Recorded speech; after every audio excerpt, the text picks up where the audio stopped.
Bonsoir à tous, chers auditeurs, chères auditrices, c'est Cyrus et on se retrouve pour le 66e épisode de notre podcast hebdomadaire sur l'actualité footballistique européenne.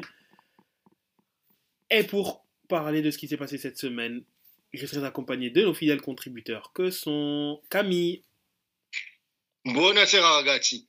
et Alexis. Bonsoir. Au menu de ce soir, actualité européenne puisque nous étions en semaine Ligue des Champions, Ligue Europa Conférence. Que s'est-il passé au niveau de nos clubs français? Avons-nous eu des surprises positives, négatives? Que s'est-il passé également en Ligue des Champions aussi? Surprises positives, négatives. On parlera également des matchs qui ont lieu en ce moment. Et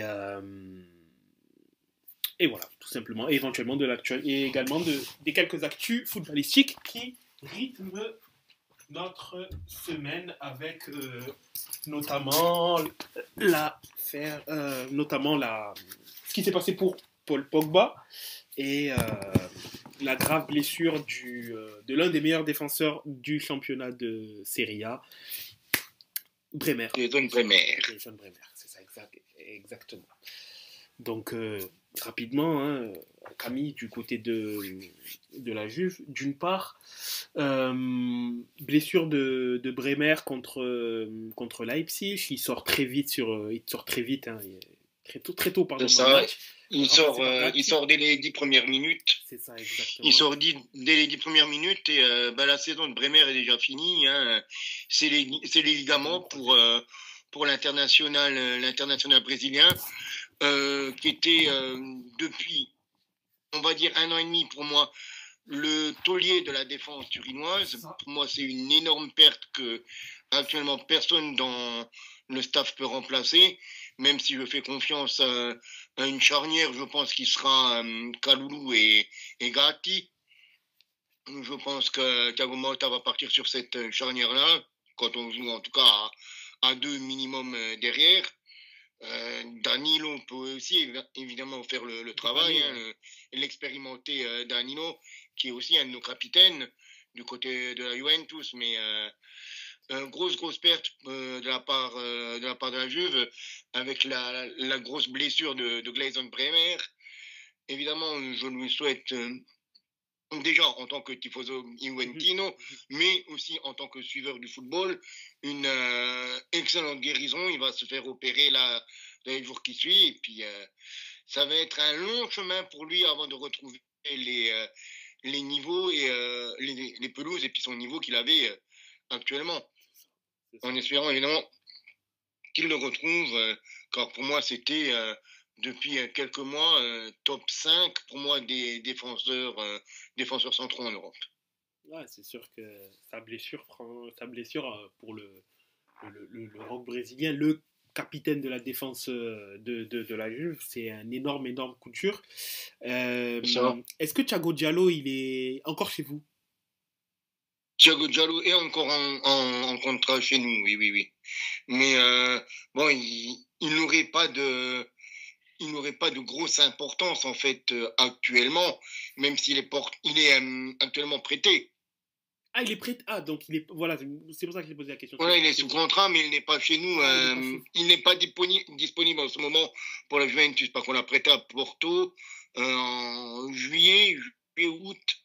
Ah, d'accord. Ah, du coup, ce qui fait que. Ouais, Danilo qui peut de toute façon dépanner. Kalulu, je pense qu'il va plus jouer dans l'axe, donc ça libère une place à droite. Ce qui fait qu'en défense, éventuellement, tu as Danilo et je crois que tu as un autre défenseur encore qui est dispo. Mais déjà, jouer à 3, ça semble être plus compliqué parce que en termes de rotation, ce sera encore plus light. On n'a pas grand monde en défenseur central. On en a plus que 2 maintenant. On a Kalulu et Gatti. C'est ça. Ce qui fait que éventuellement Danilo qui peut dépanner. Danilo qui peut jouer, oui, qui peut jouer en défense centrale. Mais bon, comme tu dis, jouer à 3 derrière, ben, c'est foutu. Parce qu'on a plus que ces 3-là, quoi. On a Danilo qui est défenseur central, voire arrière latéral. Et on a Cambiaso et Cabal à gauche. Et le jeune Rui, faut pas l'oublier. Et à droite, on a que le jeune Savona qui vient de monter de la Primavera. vrai que Donc on a Savona et Danilo à droite. ouais, c'est un peu light, hein, puis par rapport au.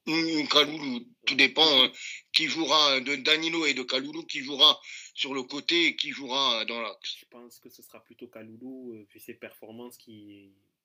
Je sais pas s'il faut dire malheureusement, parce que il est bon, de toute façon, il est capable de jouer à droite, il est capable de jouer dans l'axe. Mais Oui, oui. je pense que Kaloulou va jouer plutôt dans l'axe, je pense. Moi, je sais pas, parce que Danilo commence quand même à fatiguer. Et le poste de latéral, surtout Thiago Motta, il faut quand même beaucoup Ouais. monter. Ouais, c'est ça, c'est ça. Il faut beaucoup monter. Danilo a 33 ans, ça n'a jamais été déjà le plus rapide à la base. Il est très solide défensivement, mais il n'apporte pas énormément offensivement. C'est pas un garçon que je vois beaucoup monter.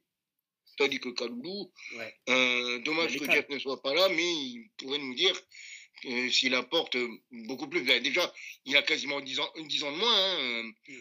Kaloulou a 24 ans, Dalino en a 33.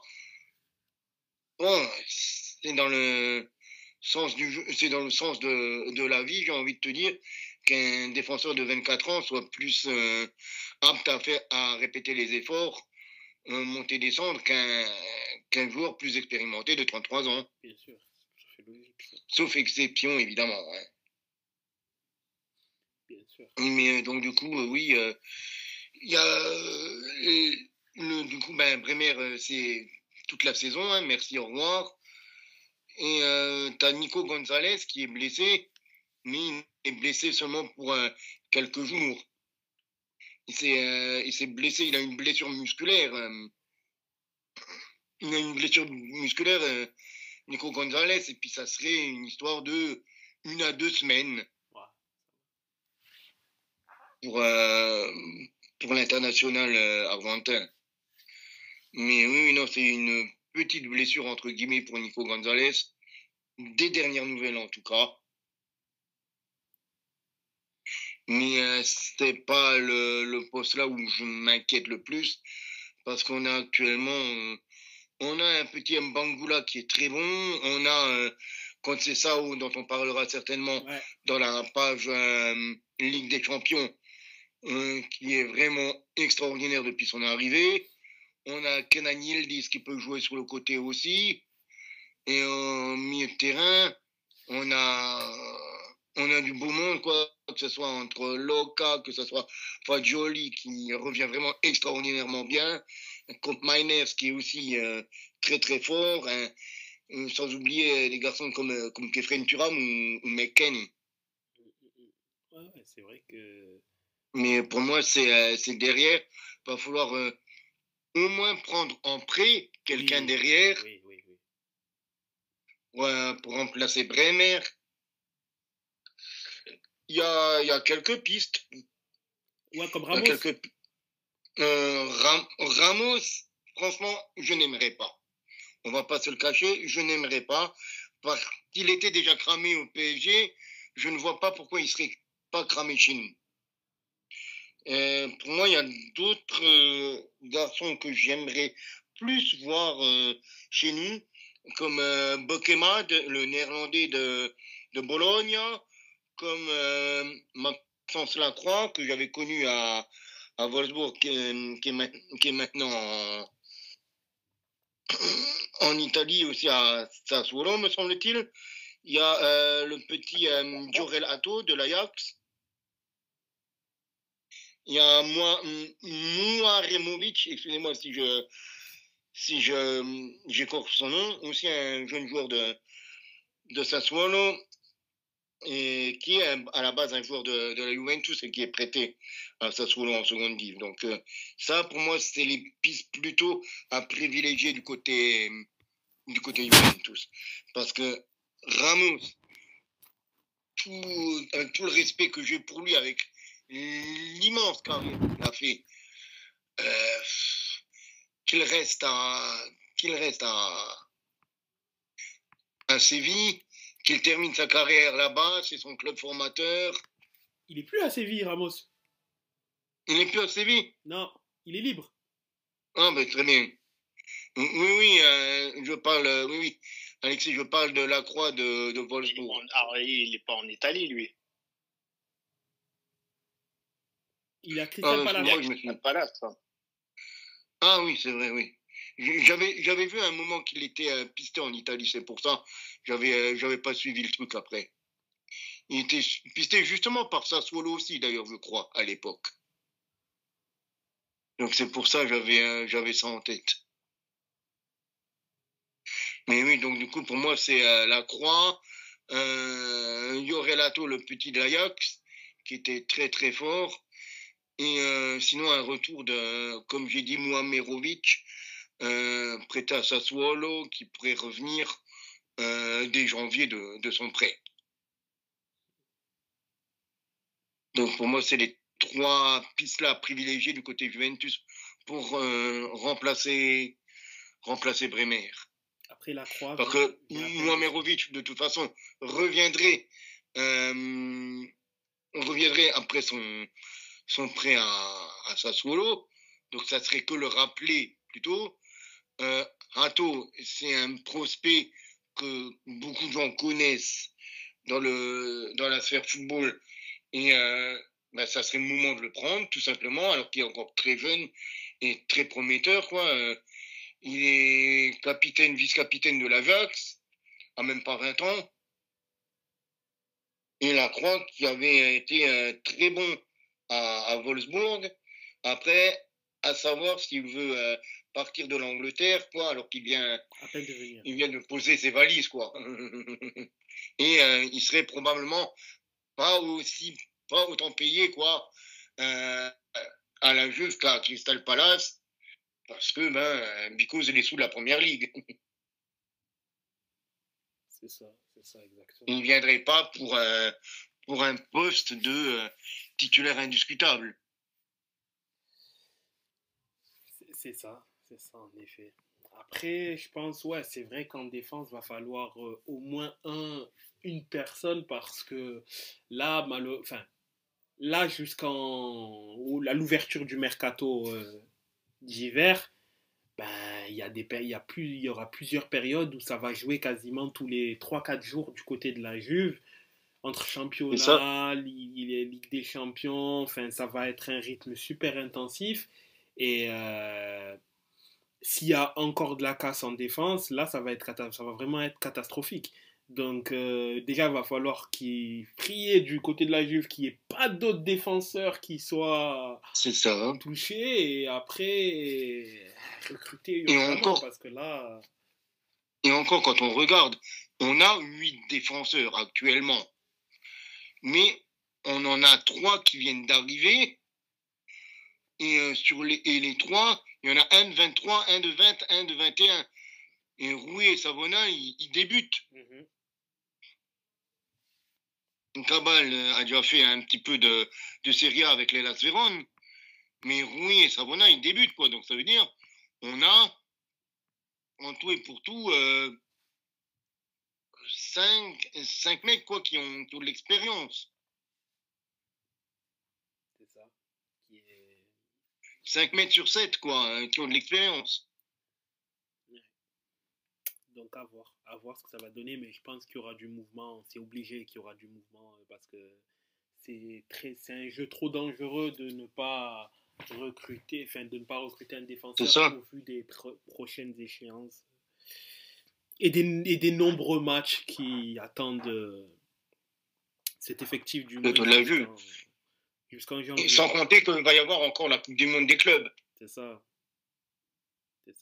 Bon, pour l'instant, on va dire que c'est un peu en stand-by parce qu'on ne sait pas du tout comment ça va être structuré. Il n'y a pas de sponsor, on ne connaît pas les stades, il n'y a pas le financement, etc. Donc, on ne sait pas. Donc, pour l'instant, disons, tant mieux, il ne semble pas y avoir de Coupe du Monde des clubs, ce qui fait que les joueurs finiront, par principe, peut-être en décembre, enfin, n'importe quoi en décembre, en juin ou toute fin de mai si la finale de Ligue des Champions arrive là, si la Juve va en finale de Ligue des Champions.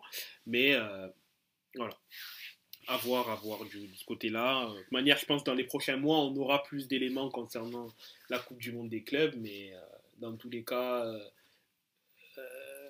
va falloir au moins un an de plus en défense du côté de la Juve. Et un joueur capable, je pense, d'être prêt tout de suite et non pas une jeune pousse parce que c'est pas ce qui manque du côté de la Juve. Et après le malheur Bremer. Après la blessure, la mauvaise nouvelle de Bremer, la bonne nouvelle, entre guillemets, pour moi quand même, c'est le retour de Paul Pogba qui est, oui, c'est une bonne nouvelle, quoi. Parce que on pourrait récupérer un Paul Pogba dès mars 2025. Alors, officiellement, il reviendrait en janvier, mais il pourrait recommencer à faire des matchs à partir de mars. Mais pour moi, il ne sera pas à partir de mars de retour. Parce que déjà, avant sa suspension, il était déjà dans une forme physique catastrophique, Ouais. comme tout le monde le sait. Il était même dans une forme catastrophique depuis la fin de son aventure à Manchester. Et pour moi, il faudra quasiment toute la deuxième partie de saison pour avoir un Pogba sur pied, vraiment sur pied et au niveau de la Serie A. C'est ça. Donc, je pense que s'il rejoue cette saison, ça sera pour les tout derniers matchs, quoi, en fin avril, début mai, quelque chose comme ça, quoi. Les 31e, 32e journées de championnat, les trucs comme ça, 33e, 34e, par là, quoi. Ouais, c'est ça. Si la Ligue des Champions, ça sera au-delà de la 30e journée pour moi. Ah oui, je pense pas que Thiago Motta va changer son modulo pour incorporer Pogba, du moins cette année. Hein. Après, voilà. Il pourrait jouer actuellement dans les équations de Motta parce qu'il peut s'adapter à beaucoup de postes quand même au milieu de terrain, Pogboum. Mais c'est plus le Pogboum quoi de 2015-2016 quoi que tout le monde aimerait retrouver. Même le Pogba, on va dire en équipe de France jusqu'en 2021. Mais ça, ce joueur-là actuellement n'existe plus. Donc moi, je souhaiterais revoir le Pogba de la première version, mais pour moi, ce mec-là, ce garçon-là a disparu. Et j'étais déjà pas très enclin à son retour quand il est revenu. Là, s'il revient et qu'il nous apporte quelque chose, c'est bien, mais il ne faut pas qu'il soit un poids pour l'équipe. Je vois juste ça comme ça. Donc, avoir un Pogba au top, évidemment, n'importe quelle équipe veut l'avoir, n'importe quel tifoso sera content de voir un Pogba au top. Même un Pogba, on va dire 80% de ses capacités. Mais pour moi, je n'y crois pas. Quand j'ai vu la fin de son aventure à Manchester, je n'y croyais pas. Je l'ai vu revenir à la Juve, je n'y croyais pas et pour l'instant, ça m'a donné raison. Et après sa suspension, ça l'a pas arrangé non plus, à mon avis. Mais bon, comme disent les anglophones, wait and see. C'est ça. Après, concernant le cas Pogba, moi personnellement, je suis beaucoup moins sévère. Non, pas sévère, je suis beaucoup moins optimiste. En fait, je pense que Pogba partira cet été, en fait. Enfin, l'été 2025. Oui. En fait, je pense vraiment que... je pars du principe où la Juve va quand même bien tourner en championnat. Hein. C'est pour ça que je dis ça. Oui. C'est que la Juve va quand même bien tourner en championnat, va assurer son top 3 et du coup ne va pas il va pas Mota va peut-être aller faire jouer pour le plaisir Pogba quelques trucs, mais que la Juve derrière va se débarrasser de lui en fait, parce que oui dans les faits Pogba en pleine forme ça peut complètement amener le milieu de la Juve dans une autre dimension, ça je suis complètement d'accord, mais Pogba il est revenu en 2022 à la... Et Pogba est revenu en 2022 à la Juve. Là, on va Ouais, être en mai, juin 2025 25. et il aura même peut-être... enfin, il aura même pas joué 10... Enfin, je sais même pas s'il aura joué plus de 10 matchs Non, non. avec la Ben non, Juve. non, non. Vraiment, tu vois.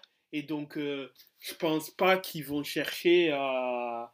Je pense que la Juve va chercher à complètement... voilà, à arrêter les frais, À se débarrasser, oui. à s'en débarrasser et puis voilà.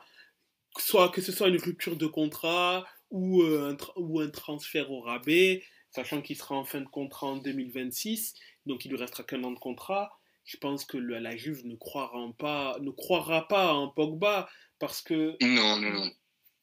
il a quasiment pas joué depuis trois Ben, saisons. Il a pas.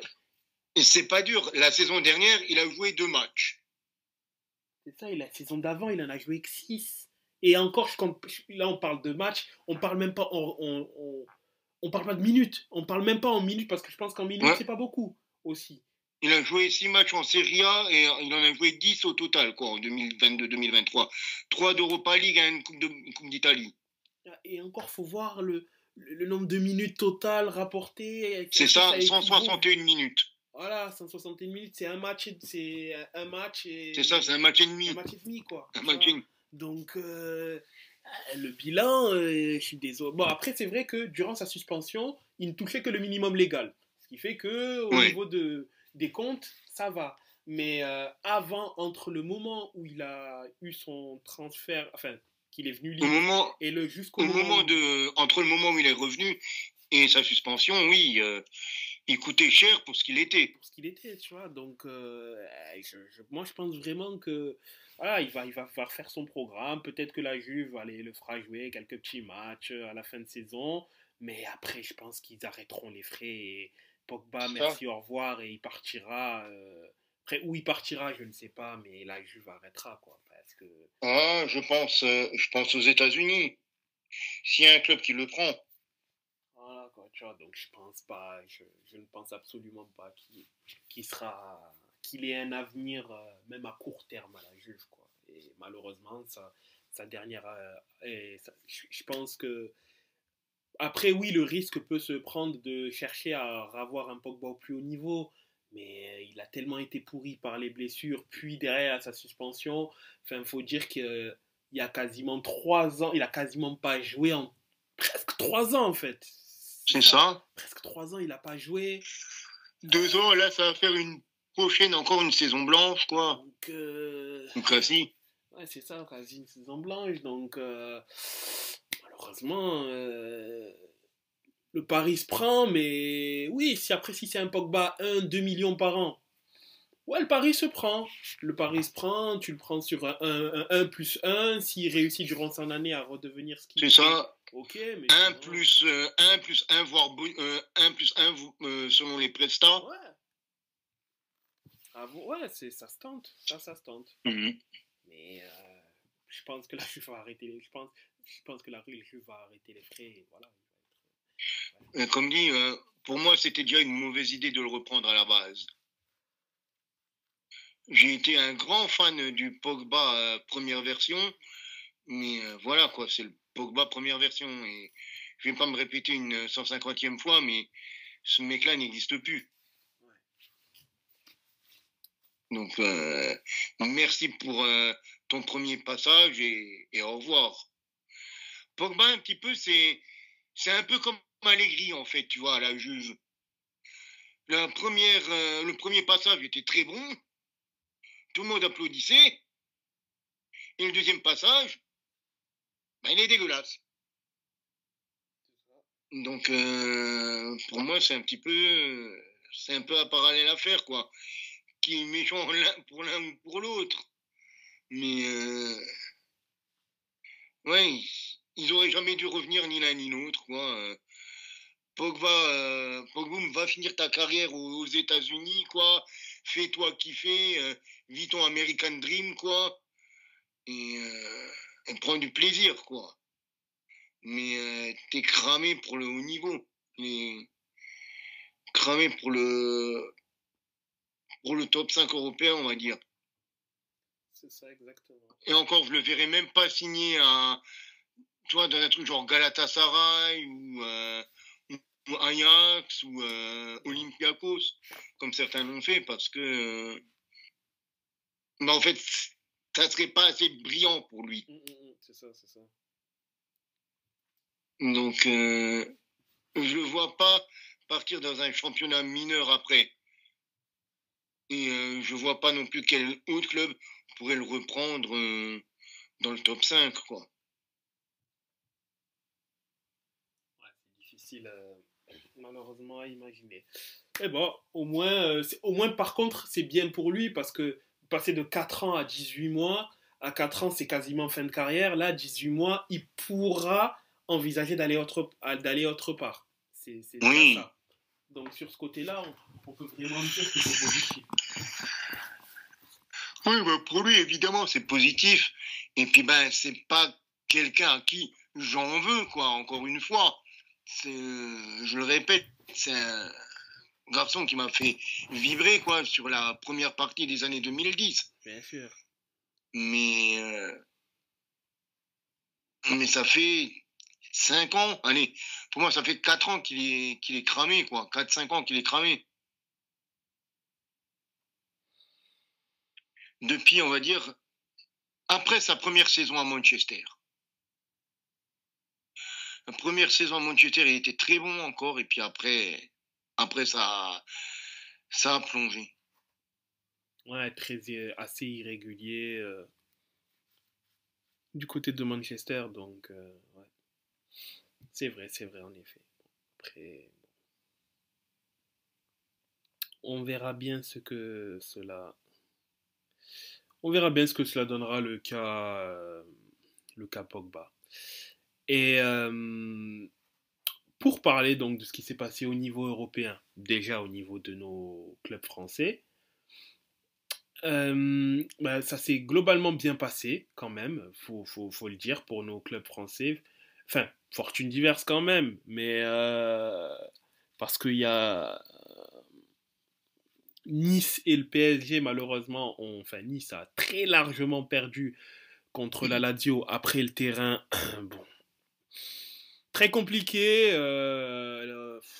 praticable, moyennement praticable, c'était un peu compliqué, mais bon, la Lazio a quand même montré son entière supériorité sur Nice, et Nice, ça va pas très bien en Ligue Europa.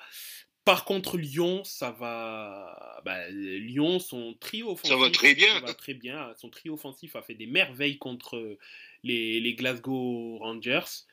Et vraiment, voilà, Lyon a vraiment fait le travail. Et c'est bien. Ils enchaînent. Ils enchaînent. Une victoire en plus nette et sans bavure. Ce qui est bien, c'est que pour le coup. Lacazette se remet en confiance, il marque, il met un doublé. Cherki, il fait Fofana aussi, qui avait marqué aussi contre Toulouse.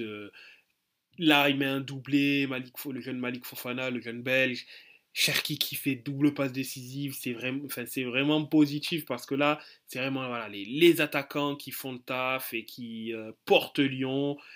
C'est ce qu'ils attendent en fait, tout simplement, que les offensifs soient décisifs. Là, ils l'ont été. Et c'est bien pour Lyon. Ça a marqué. Ça a marché et ça a marqué du côté de Lyon. Exactement. Et Lyon, deuxième victoire en 2 matchs, 6 buts marqués pour un encaissé en Ligue Europa. Tout va bien pour eux en Europe et tant mieux. L'ère européenne leur va bien. Petite déception par contre pour Monaco pour moi. Hein.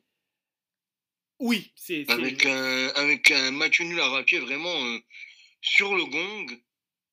C'est vrai que. Face au Dynamo Zagreb, parce que tu te dis quand même, réussir à bien démarrer comme ils le font et après se planter, quoi, tu dis, bon, c'est dommage quand même. C'est ça, ouais.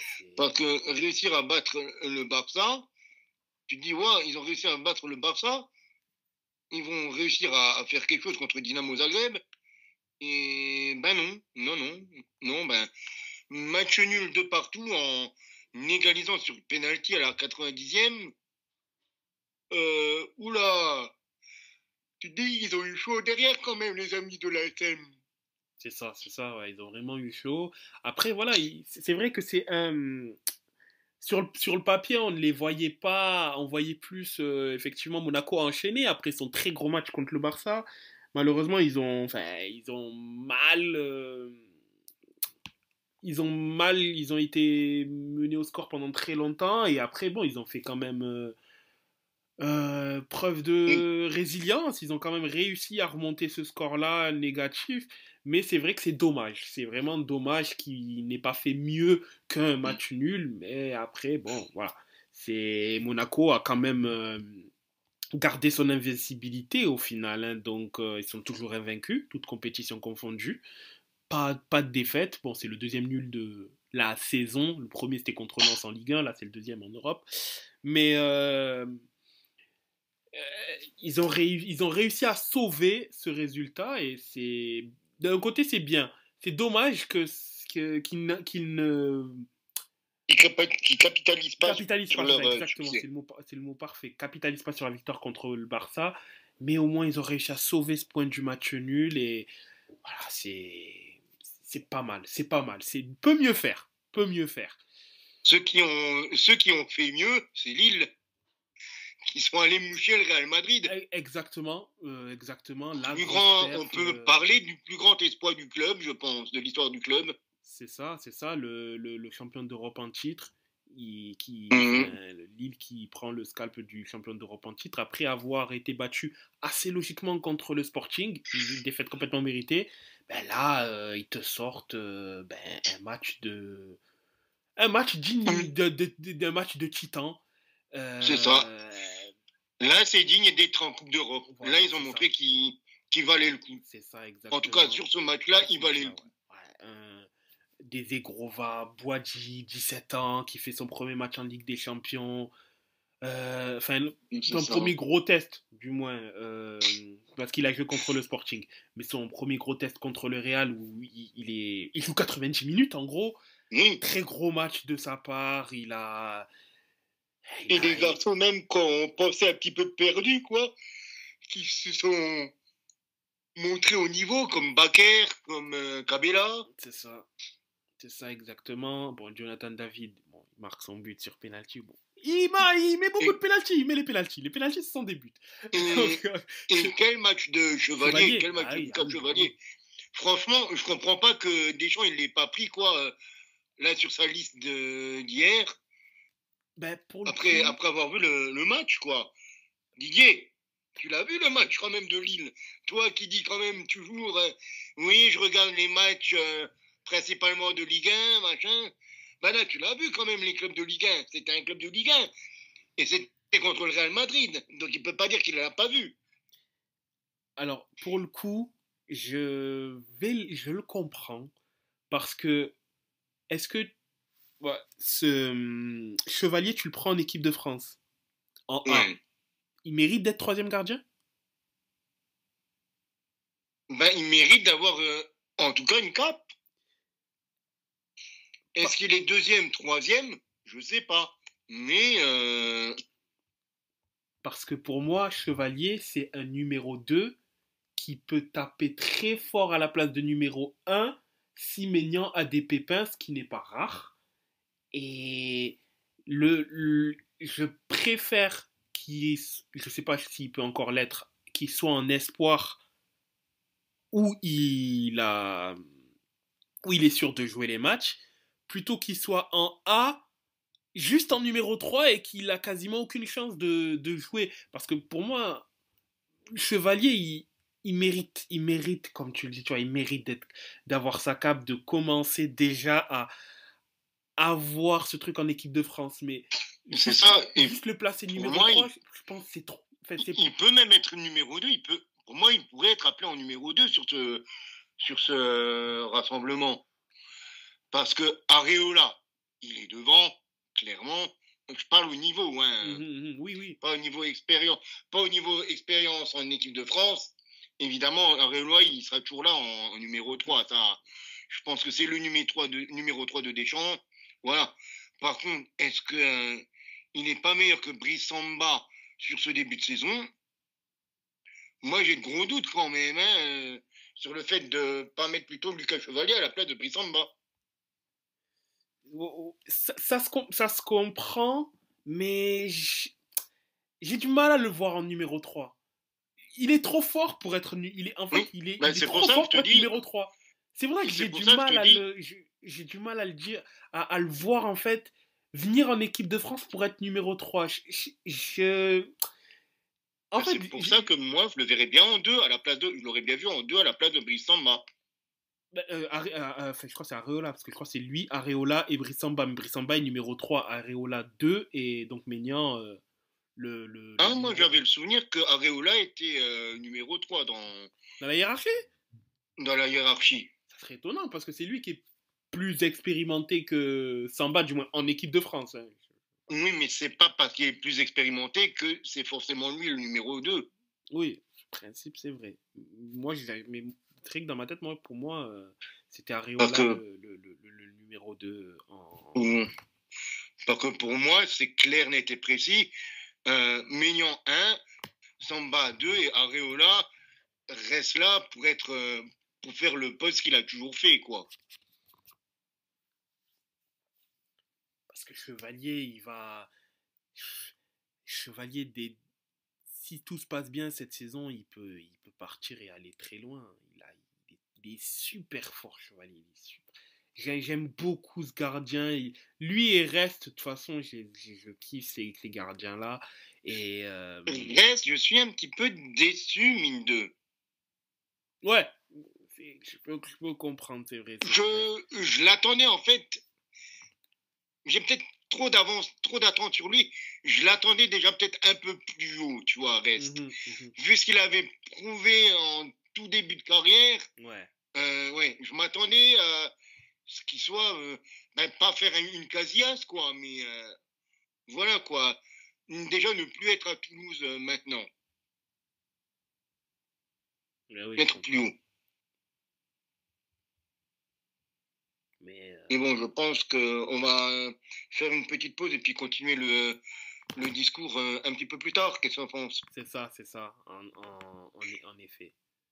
Allez, à tout de suite. À tout de suite. Nous voici de retour pour la seconde partie de notre podcast et nous continuons donc ce que nous disions concernant notamment les matchs européens de nos clubs français. Et après Lille, il y a bien sûr l'autre club français, le club phare, le PSG. On parlera bien sûr de Brest après. Brest qui rend honneur à la Ligue 1. Je ne sais pas si c'est la Ligue 1 ou c'est la Ligue autrichienne du coup, puisque c'est la deuxième fois qu'il affronte un club autrichien en Ligue des Champions coup sur coup. Mais pour parler du match de Paris, Alexis, match que tu as regardé, tes impressions sur ce match-là, qu'en as-tu pensé ? Alors, je l'ai regardé, effectivement. C'est un peu comme le match de Lille. Hein. C'était quand la télé voulait bien marcher. Mais très déçu pour le coup de la prestation du PSG. Très déçu du gardien Donnarumma. Je l'ai trouvé vraiment pas bon du tout, comme certains matchs qu'il a pu jouer en Ligue des Champions. Très déçu de l'ensemble des joueurs parisiens. Puis de toute façon, la tactique qu'a voulu mettre en place Luis Enrique n'a pas marché. Mais bon, a priori, nous, on n'est pas journaliste, mais je pense qu'on peut un minimum la comprendre. Parce que vu que c'est ce qui a été dit par certains. Donc, ouais, non, très, très déçu. Parce que je pense que c'était prenable. Avant le match, je trouvais que c'était un match très, très compliqué à pronostiquer. J'aurais pas su donner un vainqueur. Mais ouais, non, je pense que il y avait quand même moyen pour le PSG d'espérer quelque chose. 1 point, 3 points, c'était un peu compliqué. 1 point, c'était possible, mais non. Puis Arsenal a fait son match. dans la continuité de ce qu'ils font en Première Ligue, de ce qu'ils ont fait à City il y a 15 jours, je crois, à peu près, et du match face à qu'ils ont gagné là contre Leicester, il me semble, le week-end dernier. Donc, ouais, une victoire méritée pour le coup d'Arsenal. Grosse déception du côté parisien. Et pourtant, quand on voit les stats du côté du match, on se dit que Paris n'a pas démérité parce qu'ils ont eu 2 fois 2 tirs du temps le ballon. Ils ont plus tiré que les Gunners. Mais le problème, c'est que Arsenal a été beaucoup plus incisif. Ouais. Ils ont tiré 6 fois au but, ils ont tiré 5 tirs cadrés. Les Gunners, tandis que Paris, sur leurs 10 tirs, il y en a que 2 qui sont cadrés. Donc on voit que Paris a joué à la baballe dans le style de Luis Enrique. Hein. Dans le style, allez, on fait tourner la baballe, mais sans que ça donne grand-chose. C'est ça. Surtout car... Et là, c'était de nouveau. Vas-y, Camille, vas-y. Là, c'était de nouveau un petit peu de nouveau le problème de Luis Enrique qu'il a eu à certains moments au Barça, voire à Roma. C'est ça. Et surtout qu'Arsenal, on commençait déjà à voir cette mutation-là, mais encore plus cette année, c'est une équipe qui est, certes, en général, une équipe qui est capable, qui garde beaucoup le ballon, mais comme à l'instar en fait de l'Inter de Milan, même si l'Inter de Milan est moins bien rodé en championnat en ce début de saison, mais globalement, c'est une équipe qui est très très bien huilée offensivement, mais défensivement, elle sait également faire le dos rond et capable de souffrir. Là où, comme tu l'as dit Camille, le PSG là jouait beaucoup à la baballe et était très peu de fois dangereux, très peu de fois dangereux, forcément derrière ça facilite la tâche à Arsenal, en sachant qu'il a des profils de défenseurs différents. Hein. Tu peux être un défenseur rapide, tu as Saliba, un défenseur plutôt physique, tu as Gabriel, même si Gabriel en soi n'est pas lent pour autant, mais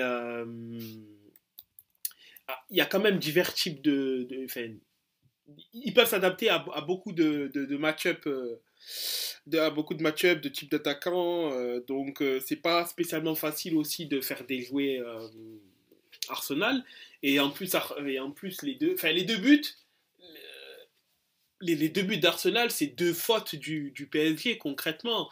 Et pour moi, j'aime. Bon, le premier but, évidemment, c'est Donnarumma à 100% puisqu'il force sa sortie.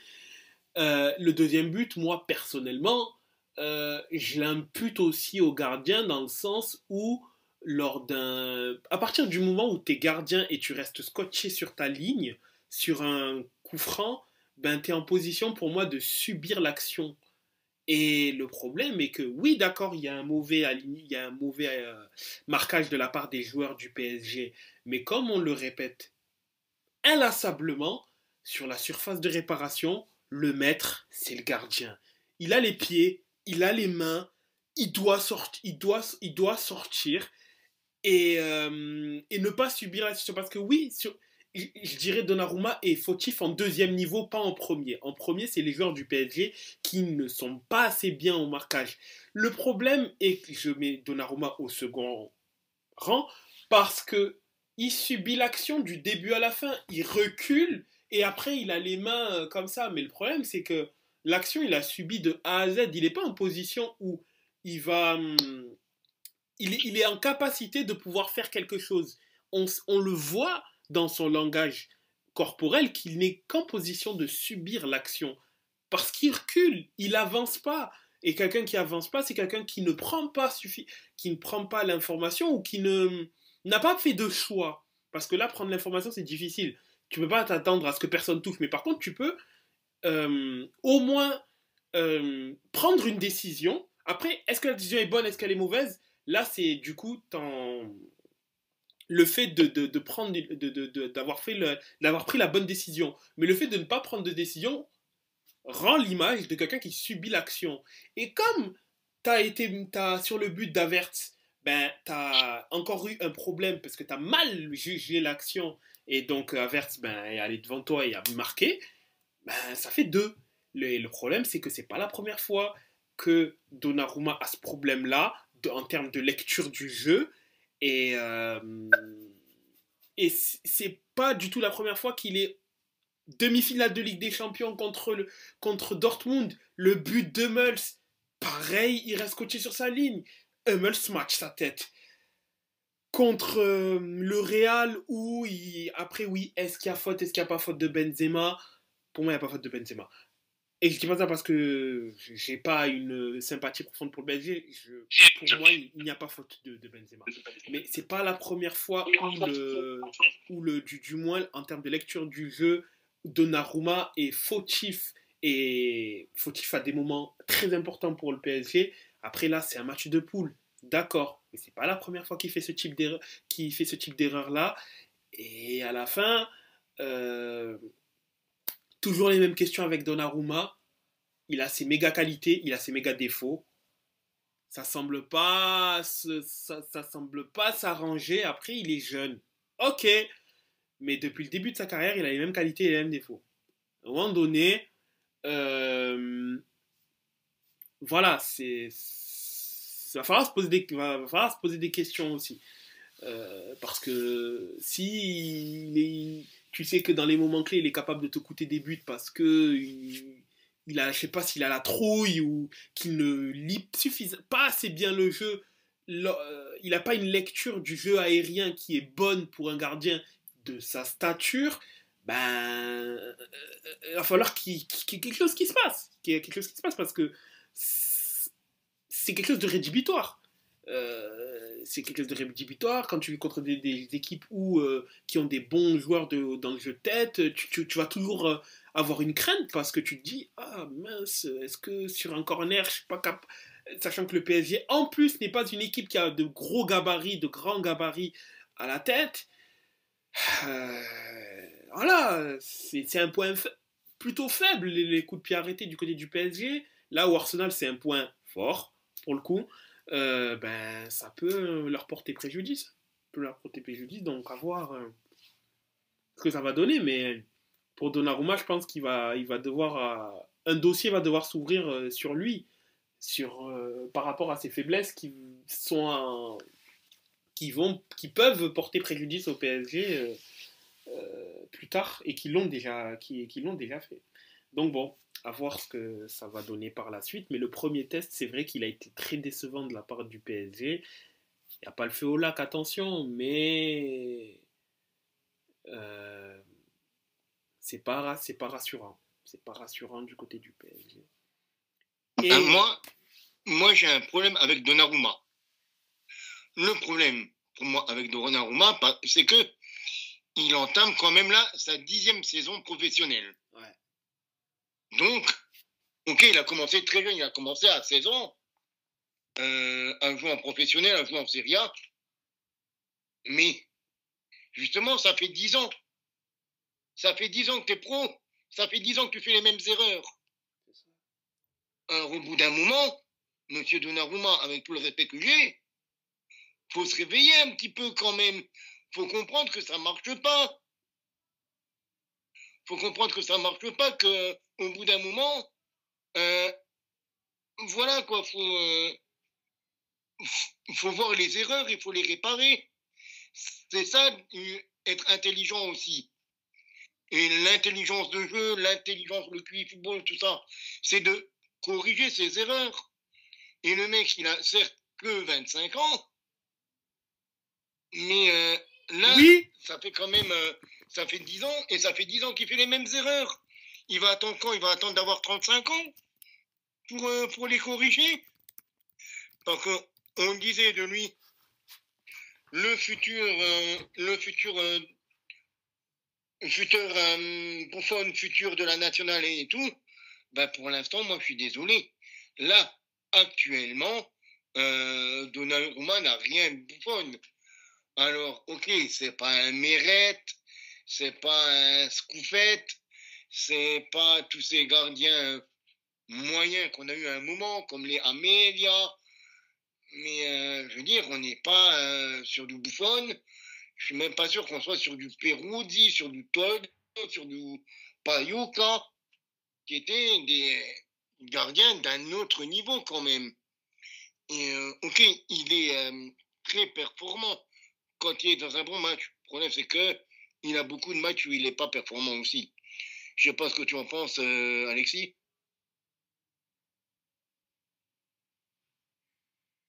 Avec le micro ouvert, c'est mieux. Oui, tu m'as un peu surpris. Non, j'ai pas d'avis sur Donnarumma en fait. Juste voir les matchs qu'il fait en fait en Ligue des Champions. Il est très bon en Ligue 1 parce que pour le coup c'est ce qu'on lui demande. J'ai l'impression qu'en fait en Ligue des Champions il perd totalement ses moyens. Moi, quelque chose que j'ai remarqué surtout sur la rencontre de Paris, de mardi, de Paris et de mardi, je l'ai trouvé physiquement très marqué. Alors, je sais pas ce qu'il a dans sa vie, etc. Mais j'ai trouvé qu'il avait pris du poids. Et personnellement, j'ai trouvé qu'il faisait très vieux. Non, il fait pas très vieux. Il fait pas un gardien de 25 ans, quoi.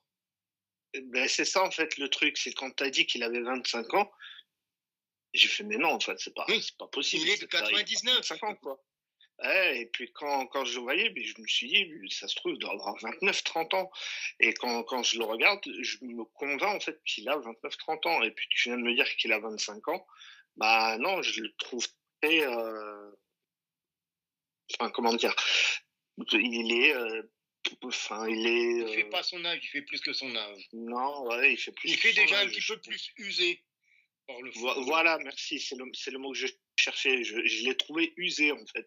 Quand je le regarde, je le trouve usé. Et je trouve qu'il est plus. Il a été bon, hein. Comme je disais, il est bon en Ligue 1, mais en Ligue des Champions, c'est un autre niveau. Et puis, si t'es pas au niveau, voilà quoi.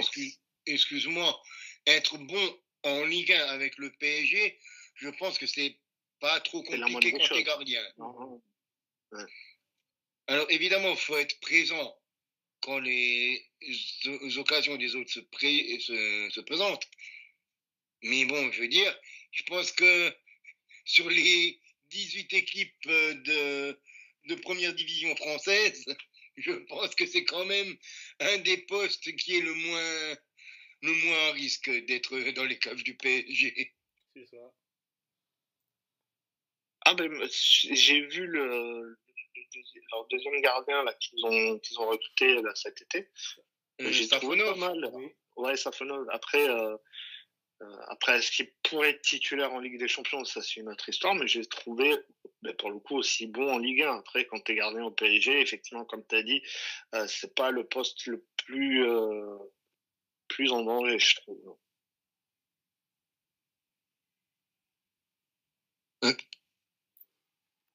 Mais sinon, est-ce que vous avez encore quelque chose à dire sur le PSG ? Sur le PSG ? Non, pas sur le PSG, mais sur la journée du mercredi, oui, quand même. Et sur le mardi, tu n'as plus rien à dire ? Alors, sur le mardi, parce que je t'attends quand même encore une petite réaction. Alors, sur le mardi.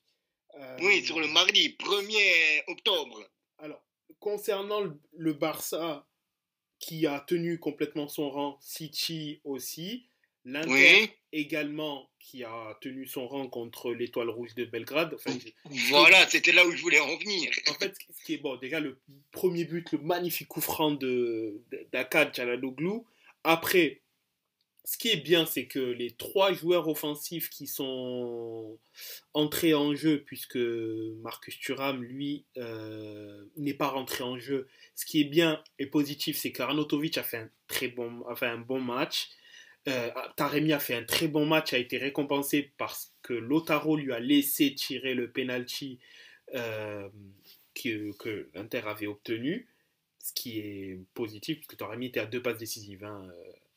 Avant cette action-là qui entraîne le penalty. Du coup, voilà, pour, je pense, vraiment le mettre en confiance, Martinez lui donne le penalty et donc Taremi marque. Ce qui est bien, c'est que voilà, l'Inter a fait tourner, l'Inter a été bon, même si je boude encore un peu Mkhitaryan qui est un peu en dessous en ce début de saison. Mais voilà, l'Inter a fait tourner, l'Inter a gagné largement, c'est positif. Et voilà, Barella n'a même pas joué, Thuram n'a pas joué, euh, Di Marco aussi n'est même pas entré en jeu. Enfin, c'est super positif d'avoir pu faire tourner sans que ça ait une incidence sur le résultat de l'Inter. Après, le carton, bien sûr, du jour, agrémenté d'une mauvaise nouvelle parce que Karim Adeyemi, malheureusement, a eu une blessure musculaire et donc est sorti en début de seconde mi-temps. Adeyemi qui était tout feu tout flamme, hein, qui a mis un triplé express euh, pendant que Dortmund gagnait déjà 5-1 à la mi-temps. C'est vraiment dommage qu'il sorte sur ce match-là. Peut-être qu'il aurait même pu aller plus loin, plus qu'un triplé, tant il volait sur ce match-là. Euh, le Milan qui, encore une fois, perd un match face à un gros client en Europe. Euh, pour moi, la défaite, elle est Ouais. méritée du Milan. Elle est complètement méritée de la part. Elle est complètement méritée. Et Leverkusen Contre les Leverkusen. a mérité à 100% sa victoire. Euh, plus incisif, plus d'action dangereuse du côté de Leverkusen. Euh, ouais, De ce que j'avais entendu, c'était un gros match quand même. Hein. oui, bien sûr, bien sûr. C'était un gros match, bien évidemment. Maignan fait un très très beau match d'ailleurs. Mais je pense, oui, pour moi, vraiment, non, c'est complètement mérité de la part de Leverkusen. Et bon, après, voilà, le Milan fait 0 points en 2 matchs. Euh, C'était pas enfin, prévisible, je dirais oui quand même, puisque c'était ces deux gros clients qu'ils avaient. Et dans le contenu, c'est pas alarmant, puisqu'il y a quand même du mieux contre les Verkusen. Après, on voit quand même le gap entre. Voilà, il y a quand même un gap entre les Verkusen et le Milan AC.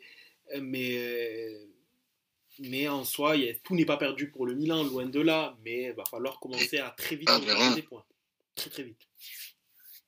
En parlant d'équipe allemande, il y a eu une ressucée de finale de Ligue des Champions qui s'est jouée avec un club allemand entre Aston Villa et le Bayern.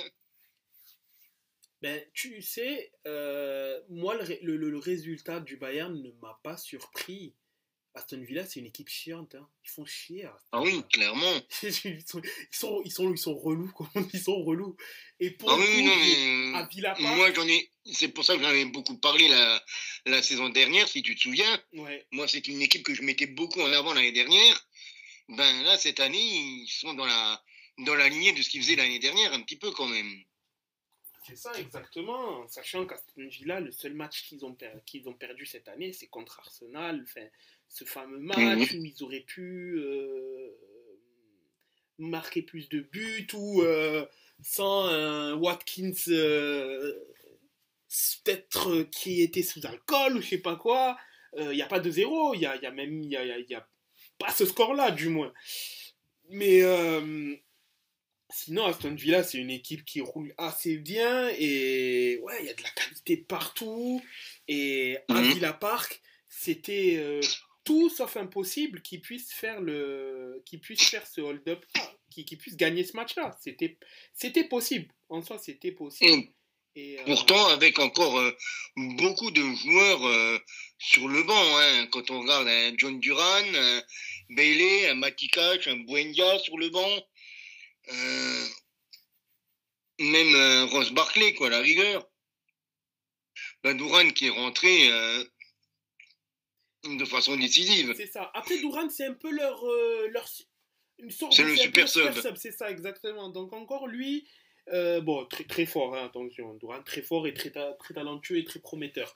Mais ouais, c'est un peu leur super sub qui fait beaucoup de bien, d'ailleurs. Il fait un gros, gros début de saison, hein, Durant. Ouais. Il a quasiment mis autant de buts que l'année dernière. Mais ouais, c'est une équipe vraiment chiante. Martinez qui fait un match énorme. Djibou, hein, on sait de quoi il est D'ailleurs, capable. d'ailleurs, il commence à avoir quelques casseroles au derrière, notre ami argentin. N'est-ce pas, monsieur qui pourrait être suspendu plusieurs matchs si certaines casseroles lui revenaient en pleine face. Faut pas faire tellement le malin. Le karma rattrape à un moment ou à un autre, monsieur Martinez. C'est ça, exactement. Ouais, c'est vrai ultra talentueux et il a son caractère. Mais c'est vrai Oui, que c'est un showman. c'est ça. Mais il me fait un petit peu penser à un caractère de cochon à la Zlatan. Mais par contre, sur le terrain, difficile de nier que il est fort. Il est très fort. Il est très fort. Il est très très fort. Il est très très fort. C'est pas pour rien qu'il est dans les meilleurs gardiens de première ligue. Hein. C'est ça, je le critique, mais je n'enlève pas pour autant son talent. C'est ça, son talent, c'est un gardien complet. L'équipe qui s'est pris aussi une belle raclée, c'est l'Atlético. Exactement. Il s'est passé quoi face au Benfica là? Exactement, c'est vrai que j'ai pas pu du coup voir le match en entier, le match parce que j'étais voilà, je voyais Lille, je vois Leipzig contre la Juve, donc on peut pas suivre tous les matchs en même temps, ça marche pas. Donc c'est vrai, mais c'est vrai que j'ai été à moins qu'ils mettent des multiplex. Il y a le multiplex sur Canal+. Mais c'est vrai que j'avais pas trop la vue sur le Benfica Atlético Madrid, mais le résultat m'a quand même. Voilà, j'avais été quand même choqué. Oui. Je ne m'attends pas que déjà l'Atlético prenne 4 buts. C'est pas très souvent que cette équipe-là prenne beaucoup de buts. Non. Mais alors 4. C'est assez rare. Assez rare. Bon, bien évidemment, l'ange a. L'ange de Marie. A fait un match énorme aussi. Voilà, c'est. Fidéo. Toujours aussi fort ce Saligo là. Exactement. Le mec à 40 ans, il va toujours encore être aussi bon. C'est ça, c'est Di Maria. Et voilà. Et dans son sillage, ouais, Benfica a fait de la boucherie, a écrasé l'Atlético Madrid. Comme Dortmund. Hein. Exactement. Ouais, c'est ça. Et c'est en train de devenir un classique là, les équipes allemandes qui mettent des roustes. Parce que la première journée, c'était le Bayern qui en avait mis 9, je crois, si je me souviens bien. 9-2. Là, Dortmund qui en met 7 à Glasgow. Ça fait beaucoup, là, comme diraient les internets. C'est vrai que ça fait quand même beaucoup. Et oui, là vraiment, la journée du mercredi, pleine de surprises. Aston Villa, Benfica, le nul de Monaco, la victoire de Lille. Après, voilà, tu as des équipes quand même comme Liverpool qui tiennent leur rang, l'Atalanta aussi. La Juve aussi. Ça a été un très beau match aussi, le match de la Juve contre Leipzig. Les deux attaquants, Sesko et Vlahovic. Et Dusan. Ça a été un très bon.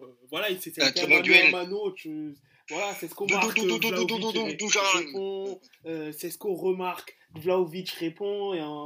Non, c'est des duels d'attaquants qu'on aime. On aime surtout que tout était contre la Juve sur ce match-là. Ouais, entre les deux blessures dans les 10 premières minutes, ce qui veut dire que sur tout le match, il ne nous restait plus qu'un changement. Après, les différents poteaux, quoi, notamment par Koop Mainers. C'est ça, le rouge. Après, le rouge de Di Gregorio, qui nous fait déjà, à même pas l'heure de jeu, ne plus avoir de changement sur la dernière demi-heure. Le penalty juste derrière sur le coup franc. Ouais, compliqué, très compliqué quand même. Ouais. Là, tu te dis, il y a vraiment tout contre nous. Et finalement, réussir à gagner ce match-là, énorme performance pour moi. Et on l'a pas fait sans manquer de respect face à Girone, face à l'Étoile Rouge, face au Celtic, quoi. Hein. On l'a fait quand même face à Leipzig. un beau Leipzig en plus. Voilà. Ça a été fait. Donc, c'était une belle perf, très belle perf de la Juve en soi. Et belle victoire. Et je pense que celle-là, elle a dû faire du bien elle a dû faire moral. du bien au moral. Sachant que c'était vraiment compliqué, que t'avais, ouais, comme tu l'as dit, il y avait tout pour en fait vous faire perdre et que à la fin on se dise, Diego Roro il a pris un rouge, Nico Gonzalez s'est blessé, les croisés pour Bremer et en plus ils perdent. Voilà, soirée de merde. Et en plus on perd 2-1 en prenant un penalty et un rouge quoi, à l'heure de jeu. C'est ça. À l'heure de jeu, plus de changement, on joue à 10 et on a 2 blessés. Magnifique. Vraiment tout, et là, envers et contre tout, les mecs, ils arrivent à réussir à gagner, à retourner ce match-là et gagner. Non, ouais, pour le moral, je pense que ça a dû faire beaucoup de bien. Ouais. Après, je sais pas contre qui joue la Juve pour la prochaine journée. Stuttgart à domicile, du coup. Ouais, Stuttgart, oui. Un match jouable. De toute façon, ce sera périlleux. Et après, je crois le prochain match, c'est Lille, il me semble. Exactement, à Lille. Le 4e, oui. Parce que j'avais regardé pour avoir des places, je n'en ai pas eu pour l'instant. C'est ça, exactement. Ce sera Lille, en effet. Et comme on le disait, au niveau du calendrier, voilà, la Juve joue le 19, joue le 22, joue le 27, joue le 30 octobre. Ensuite, 2 novembre, 5 novembre, 9 novembre, trêve internationale. Retour de trêve internationale, 23 novembre, 27 novembre, 1er décembre, 4 décembre, 8 décembre, 11 décembre, 15 décembre, 22 décembre, 29 décembre, et ensuite on part en 2025. Calendrier, c'est ça. Ça joue quasiment tous les 3-4 jours. Ça joue tous les 3 jours. C'est ça le problème avec les nouveaux calendriers. Tu mets toujours plus de matchs, les équipes... Maintenant, c'est pas étonnant que ça soit le Real, Manchester City ou certains autres clubs anglais qui sont toujours au plus haut, quoi, parce que c'est des équipes qui ont 25, 30 mecs de très haut niveau, quoi. Une équipe qui a, entre guillemets, qu'une vingtaine, ça tient plus la route, quoi. C'est ça va être... Et même des équipes comme la Juve, comme l'Inter, comme le Milan, ils n'ont pas forcément 20 mecs de très haut niveau, quoi. C'est ça. Ils ont 14, 15, 16 bons joueurs, quoi. Mais il faut, au moins maintenant, avec les calendriers actuels, il faut 2 équipes de très haut niveau. Il faut 22, 23 joueurs de top niveau, quoi. Qui peuvent jouer top 5 européen, ou top 8 européen, au moins. C'est exactement ça. D'ailleurs, avant le derby d'Italie, en fin octobre, vous jouez Stuttgart et nous, les Young Boys de Berne. Bon, j'espère que l'Inter, du coup, va vite finir les Young Boys de Berne, pourra bien faire tourner il y a une semaine, mais bon, voilà. Derrière, comme j'ai récité pour la Juve. Pareil, nous, Stuttgart, bon. Ce cas la Juve, l'Inter là aussi. Donc, en soi, voilà. Si on peut se permettre de pouvoir vite faire tourner et vite gérer ça, c'est toujours mieux. En sachant qu'il y a un mois de novembre et mois de décembre avec de grosses confrontations du côté de la Juve et de l'Inter. Donc, c'est mieux de pouvoir vite boucler ce genre de choses. Mais oui, vraiment, le mercredi, pardon, ça a été vraiment très, très spécial en Ligue des Champions. C'est beaucoup de surprises, plutôt, beaucoup de surprises. Et tant mieux. On n'a pas parlé bien sûr de la perf de Brest. Brest qui a écrasé... les Autrichiens de Tungras. Salzbourg, cette fois-ci. Salzbourg. Oui, Tungras, c'était le premier match. C'est ça, exactement. Qui les écrase 4-0. Avec Sima qui est dans l'équipe de la semaine en Ligue des Champions, d'ailleurs. Et pour faire plaisir à Alexis, une merveille de passe décisive de la part d'Ayork. Une passe décisive que Modric n'aurait pas reniée. Oh, putain. Ou Quaresma. Ah, Trivela de Quaresma. Voilà, exactement. Dédicace à notre ami Greg. Eh oui. Parce que là, c'est du même acabit pour le coup. Mais parfois, les équipes, lorsque survient l'hymne européen, elles se transcendent. Elles se mettent à un certain niveau. Ben, c'est pour l'instant le cas de Brest. Pour l'instant, le cas de Brest qui fait le nécessaire, qui fait le taf, plus que bien le taf d'ailleurs. Et après sa victoire contre Sturm Graz, deuxième victoire contre Salzbourg. C'est Salzbourg. Après sa défaite contre Auxerre, comme quoi l'air européen est peut-être meilleur que l'air français, je ne sais pas, mais oui. Du moins il galère un peu plus en championnat. Plus en championnat, mais voilà, en Ligue des Champions ça va mieux. Donc c'est bien au moins voilà, c'est bien pour leurs finances parce que bien évidemment des résultats positifs amènent que l'UEFA donne plus d'argent pour les victoires. Logique, une victoire nulle, c'est pas la même somme. D'ailleurs, les sources disent que avec ces 2 victoires, en termes de ce qu'ils vont toucher pour l'instant sur les 2 matchs, ben, ça équivaut à 6 mois de paiement 6 mois de leur masse salariale à régler. C'est super bien pour le coup quand même.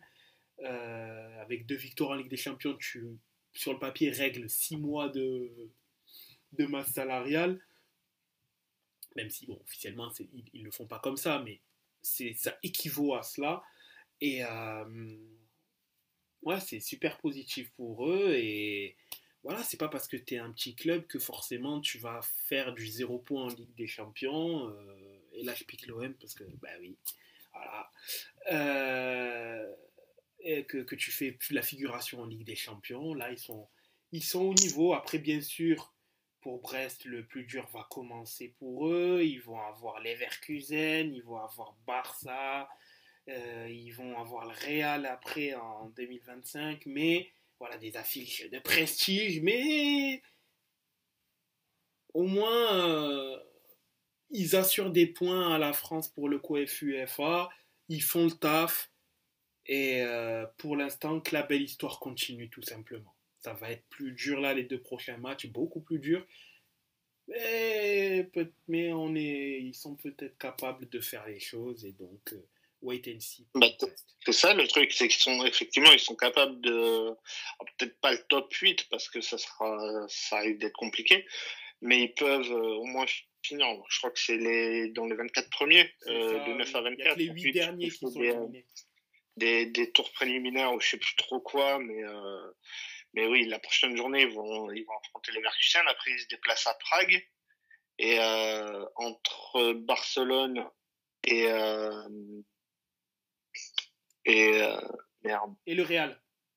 Il y a le BSV. Il y a Barcelone. Ensuite, ils vont recevoir Eindhoven et ils vont se déplacer à Donetsk notamment. Donc, Eindhoven, je dis pas que c'est prenable, mais quand tu vois ce qu'ils sont capables de faire en C1, bah ils peuvent les battre. Donc ouais, il y a quand même la possibilité d'envisager quelque chose de une qualif quoi. Oui, ben de toute manière, il y a 6 matchs de Ligue des Champions. Non, qu'est-ce que je raconte? 8 maintenant. Il y en a 8. C'est un réflexe de Pablo. Ouais, oui, c'est ça.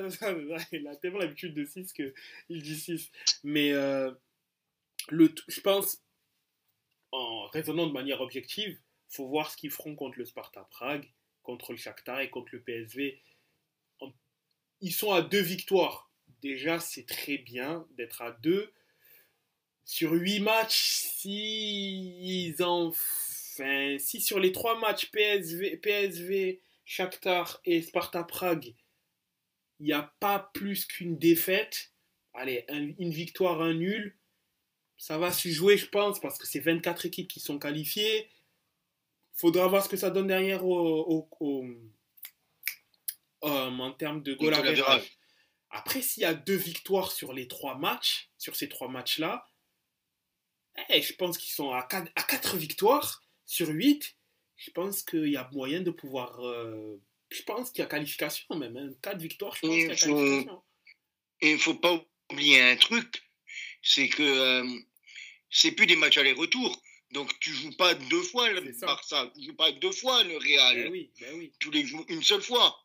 C'est ça exactement. Donc ouais, je pense que si sur les 3 matchs plus abordables entre parenthèses, il y a pas 2 défaites, je pense ils ont moyen de rêver. Avec 3 victoires sur 8, ça va peut-être être un peu dur d'être dans la partie qui vont jouer les matchs de play-off. Mais c'est faisable. Avec 4 victoires, je pense qu'ils se qualifient au moins pour les playoffs. Ouais, je pense qu'ils se qualifient pour les playoffs, clairement. Oui, après, j'attends de savoir la position qu'ils auront, mais je pense à 4 victoires, ils se qualifient pour les playoffs. Oui, ça fait 12 points sur 24 prenables. Ils sont dedans.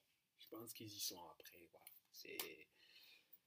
Faut voir. Hein. Après, s'ils agrémentent ça d'un nul contre soit le Barça, contre les Leverkusen, voilà, c'est que du bonus et c'est positif, encore plus positif. Mais je pense vraiment que ouais, sur les matchs prenables, s'ils arrivent à faire un carton plein, là, ils assureront leur qualification, clairement. Ils l'assureront.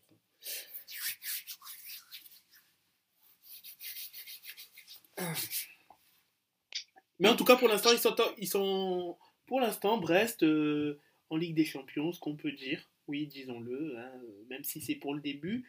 Pour l'instant, Brest est deuxième, ex aequo avec le Benfica, avec 6 buts marqués et 1 encaissé.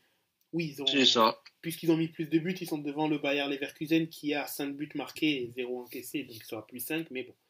C'est ça, toutes les 3 équipes sont à plus 5, mais il y a bénéfice à l'attaque. C'est ça, exactement. Et bon, Dortmund qui a mis 10 buts et encaissé 1, donc ils sont premiers pour l'instant avec un différentiel de plus 9.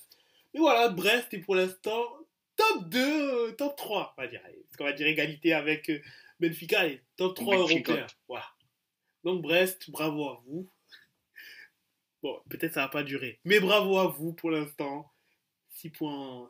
C'est la belle histoire du début, quoi. Exactement, c'est la belle histoire. Et donc, que cela continue ainsi, engranger le plus de points possible pour la France. Faites-nous plaisir. Et puis voilà, hein, tout simplement, en sachant que à l'instant T, pour l'instant, à l'instant T, les 4 équipes françaises sont en zone de qualification. Enfin, les 3. Non, les 4. Les 4 équipes françaises. Tout le monde. 3 plus 1. Lille, ils sont qualifiés. Pour l'instant, les 4 équipes françaises sont en zone de qualification. Bon, pour l'instant, il y a que Brest qui est dans le top 8. Et le reste est Monaco à 4 points, Lille, PSG avec 3 points. Ils sont 14e, 18, 19e. Mais pour l'instant... C'est ça. Ils sont tous les... Monaco est une victoire et un nul. Et Paris et Lille sont une victoire, une défaite. Voilà, pour l'instant, ils sont là... Avec le même goal average d'ailleurs l'un et l'autre. Hein. Exactement, ouais. Un but marqué, 2 encaissés pour Lille et Paris. Paris Saint-Germain. Et concernant les matchs d'aujourd'hui, concernant donc ce qui s'est passé aujourd'hui, je vais commencer rapidement par l'Italie. Les Lazio qui gagnent contre Venise. Naples qui continue d'enchaîner contre Como cette fois-ci. Avec Monsieur Lukaku, auteur de 2 passes décisives et un but sur penalty, qui mène l'Estocade avec Naples et qui leur permet de gagner 3-1. 3 buts, 4 passes décisives en 5 matchs pour le Lukaku. Lukaku sous Conte, son père spirituel, celui qui a permis de le faire complètement exploser aux yeux du monde. Un Lukaku qui semble être revenu en forme, prêt, revanchard, je pense aussi, prêt à peut-être récupérer son titre de MVP, peut-être, mais en tout cas un Naples qui continue d'enchaîner, de faire le taf. Marseille-Angers, un match nul, je pense, frustrant pour l'OM, qui avait largement de quoi faire aujourd'hui avait largement les capacités de faire plus qu'un match nul, en sachant que c'est l'OM qui a ouvert le score, mais qui s'est rapidement fait remonter par l'entrant en Rove, qui avait remplacé Valentin Carboni quelques minutes avant, puisque c'est changement à la mi-temps quasiment. Malheureusement, pour une faute de main, Murillo n'a pas pu. Le but de Murillo a été annulé par la VAR. Et ça fait donc pour l'OM un second accro d'affilée après la défaite contre Strasbourg. D'ailleurs, le match Marseille-Angers, il y a eu 2 cartons rouges très rapidement. Personne n'a profité de fait d'être à 10 contre 11, puisque bon, à la 26e, Angers est à 10, mais l'OM, 4 minutes après, se retrouve aussi à 10. Donc, bon, c'est du pareil au même à ce niveau-là. Donc, oui, c'est encore un accro pour l'OM, mauvais résultat de ce côté-là. Angers qui, pour la 3e fois de la saison, prend des points, pour le coup, puisque les 2 seules fois où ils ont pris des points, c'était contre Strasbourg et contre Nantes. C'était 2 matchs nuls. 1-1 en plus, donc à croire que c'est fait exprès peut-être, je ne sais pas, mais c'est encore le cas. Leganés et Valence en Liga font match nul. En Bundesliga, Augsbourg gagne contre le Borussia Mönchengladbach. Avec des jolis buts, notamment un deuxième but pour Augsbourg d'un ancien de Ligue 1, Alexis Claude Maurice, l'ancien niçois et lorientais, qui est arrivé là à Augsbourg lors du dernier mercato, qui ne jouait plus en Ligue 1. Il est arrivé, puis c'est lui qui met le 2-0 pour Augsbourg. La réduction du score sera par Kleindienst, l'ancien d'Heidenheim. D'ailleurs, je ne comprends pas pourquoi il est parti de là-bas pour arriver à Gladbach. Vu que Heidenheim joue la Coupe d'Europe. C'est vrai que c'est bizarre en soi. Mais belle perf du FCA face à un Gladbach toujours aussi fatigué, je dirais. Qui souffle le feu et le froid. Ouais. C'est ça. C'est plus souvent le froid que le feu ces derniers temps. C'est ça, exactement, malheureusement pour eux. Malheureusement pour les supporters du Borussia, les habitués du Borussia Park, les habitués des Fohlen, des Poulains de Gladbach. On n'est plus sur la génération Royce, Dante, etc. En effet, c'est plus compliqué pour eux ces dernières saisons notamment. Et également aussi de la Ligue 2, multiplex, avec, avant que je laisse la parole à Alexis, actuellement, il y a eu un match reporté parce qu'il y a du coup, là, c'est hors football. Il y a des blocages, du moins, en Corse, qui fait que il est très compliqué d'entrer et de venir en Corse, ce qui fait que pour Bastia, notamment, envisager de pouvoir faire un déplacement est quasi impossible. C'est très trop compliqué. Donc, le match a été reporté parce que le contexte fait qu'il est beaucoup trop compliqué pour les équipes corses de pouvoir faire arriver et venir. Ça ne touche pas que, ça touche aussi les usagers, nous. On n'est pas en Corse, mais pour dire que toutes les personnes sont concernées par ce qui se passe actuellement en Corse. La parole est à toi, Alexis. Effectivement, tu as parlé de Bastia, mais pour le coup, il y a aussi Ajaccio. Comme tu disais, mais c'était impossible. C'était compliqué d'arriver et de partir de Corse. Et le match d'Ajaccio a lui été reporté à demain à 14h. Et ce soir, il y avait 4 matchs, à savoir Annecy qui a battu le Red Star 1-0. Même score pour le Paris FC face à Laval 1-0. Dunkerque qui a battu 3-2-1. Et même score également pour Rodez face à Grenoble. Donc on disait que le match de Bastia avait été reporté à une date l'ultérieur. Et demain à 14h, 3 matchs, à savoir Clermont-Guingamp, Caen, Lorient et donc Ajaccio-Martigues. Et à 20h, Metz qui recevra Amiens. Et donc au niveau du classement, qui est quand même tronqué, on va dire, par les matchs en retard et reportés. C'est le PFC qui est en tête, enfin, c'est Paris FC qui est en tête avec 18 points. Deuxième, c'est Dunkerque avec 16 points. Troisième, Annecy avec 15 points. Quatrième avec un match en retard, c'est Guingamp, donc 13 points. Cinquième, Grenoble, 13 points également. Sixième, Lorient, 13 points. Septième, Metz, Bastia, Amiens avec 12 points. 10e, Laval et Pau avec 11 points. 12e, c'est Ajaccio avec 10 points. 13e, Caen et le Red Star avec 7 points. 15e, Rodez avec 6 points. 16e, Clermont avec 5 points. Et 17 et 18e, c'est Troyes et Martigues avec 18 points. Et il y avait aussi du national ce soir. Pour cette 8e journée. Nancy qui a battu Bourg-Péronas 1-0, un partout entre Nîmes et Sochaux. Aubagne qui a battu Boulogne 3-0, un partout également entre Orléans et Dijon. Concarneau qui a battu Châteauroux 3-1, 2-2 entre Valenciennes et Villefranche-Beaujolais. Quevilly qui est allé s'imposer sur la pelouse du Paris 13 Atlético 1-0 et demain Rouen qui sera opposé à Versailles.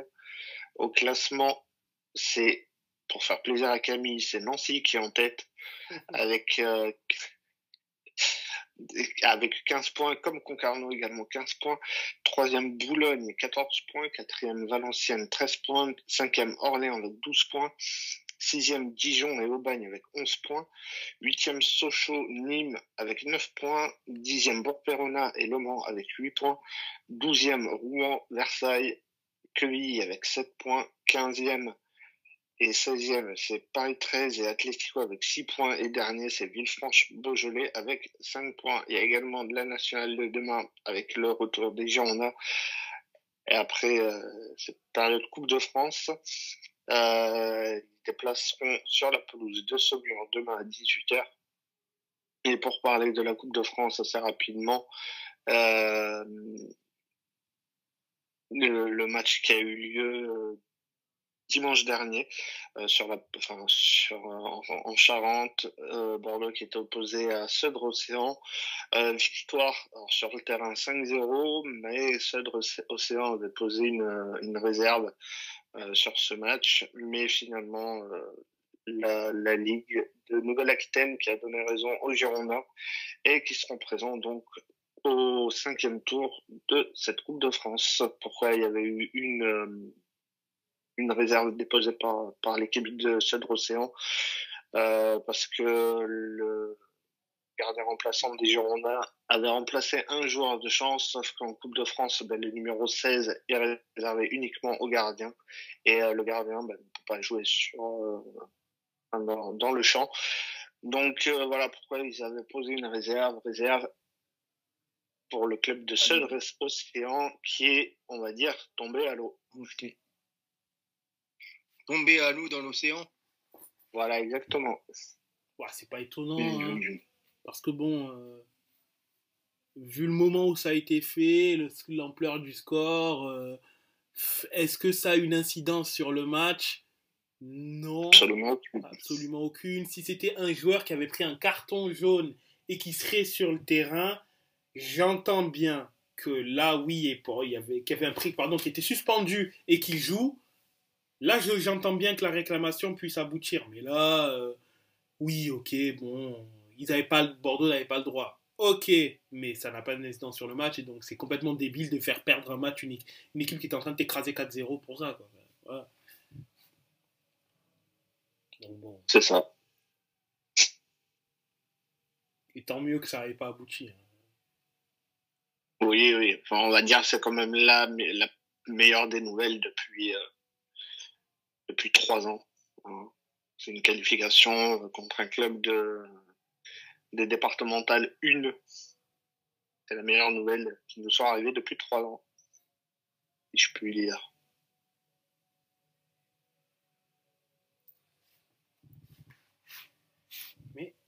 Tant mieux. C'est triste quand même de se dire que c'est la meilleure nouvelle depuis 3 ans de battre un club de niveau départemental. C'est pas la meilleure nouvelle. La meilleure nouvelle, c'est, on va dire que c'est la qualif qui est assurée. Hein. Mais oui, effectivement, on va dire que les bonnes nouvelles à Bordeaux depuis la période Lopez se comptent sur les doigts d'une main, on va dire. En effet. Surtout qu'après ce qu'a révélé le Mediapart, effectivement, ça pourrait. Des choses. Des choses ont été énoncées. Bon, j'ai pas personnellement pu encore tout voir, mais ça semble pas très reluisant ce qui a dû se passer. Divers mensonges, bon, c'est pas les premiers. Donc bon, sur ça, je pense pas que c'est choquant qu'il y ait des mensonges, mais effectivement, voilà. Mais oui, Camille, on peut faire rapidement les 2 autres Coupes d'Europe avant de rendre l'antenne, en effet.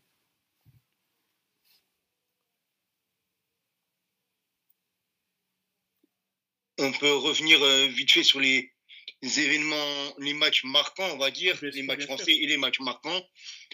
En Ligue Europa, on avait Lyon qui se sont bien débrouillés face aux Glasgow Rangers en allant s'imposer à Ibrox Park 4-1. Ce qui n'a pas été le cas de nos clubs français, en l'occurrence Nice qui s'est pris une belle roust au Stadio Olimpico face à la Lazio en perdant 4-1, justement. Il y a eu quelques résultats qui pour moi étaient assez étonnants, comme le match nul de Galatasaray face au Letton de Rigas FC, si je ne me trompe pas. La défaite de la Roma face à Elfsborg, les Suédois, ou encore encore des matchs intéressants à suivre comme le Porto Manchester United qui s'est fini avec un 3-3. Donc pour moi c'était les gros matchs un petit peu à suivre. Il y avait encore à la rigueur un Francfort Beşiktaş à Istanbul à suivre où Francfort s'imposait 3-1 sur la pelouse des Turcs. Un Tottenham qui allait s'imposer 2-1 face à Ferencváros, ou encore un Hoffenheim qui a gagné à domicile 2-0 face au Dynamo Kiev. Alors, il y a peut-être aussi la surprise du côté d'Anderlecht avec la victoire en terre basque face à la Real Sociedad 2-1. Je pensais voir une Real Sociedad s'imposer plutôt face à Anderlecht, mais bon, les Belges, les Mauves, comme on dit, ont réussi à faire un sale coup au Basque. Donc bien joué à eux. Et en ce qui concerne la Conference League, on a quand même 3 gros points qui se détachent en tant que favoris. C'est la Fiorentina, c'est Chelsea, et voire, je dirais, en 3e, peut-être le Betis Séville. Ouais. Et Chelsea s'est imposé 4-2 face à la Gantoise. La Fio a gagné à domicile face aux Gallois des New Saints. Et le Betis Séville, par contre, est allé s'incliner en Pologne sur la pelouse du Legia Varsovie. On a autrement Heidenheim qui, pour son premier match européen, phase de poule, je parle évidemment, hein, s'est imposé 2-1 à domicile face à l'Olympia Ljubljana. Le gros score de cette première journée de Conference League nouvelle version, c'est le Cercle de Bruges qui a mis 6-2 à Saint-Gall. Petite référence aussi à notre ami Greg avec la victoire de Guimaraes 3-1 face au Tchélier.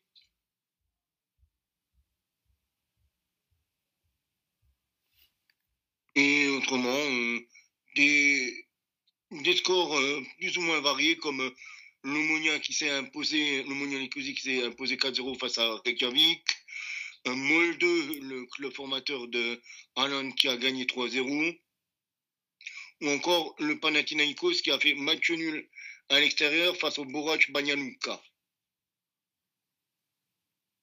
Donc, faudra garder évidemment à l'œil ces équipes favorites là.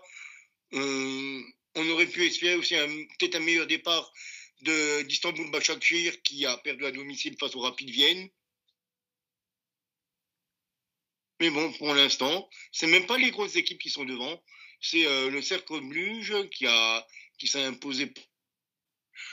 Donc je parlais du Cercle de Bruges qui pour l'instant mène la danse dans cette première journée de Ligue Conférence. Ils sont devant l'Omonia et Paphos. Donc les clubs du sud de l'Europe sont un petit peu bien représentés du côté de cette première journée de Conference League avec les clubs chypriotes, pardon, et Lugano qui termine le top 4. Donc on a un club belge et autrement c'est plus du sud de l'Europe du Sud. On attend évidemment aussi, comme je disais, les favoris que sont Lazio et Chelsea qui se sont imposés, mais sur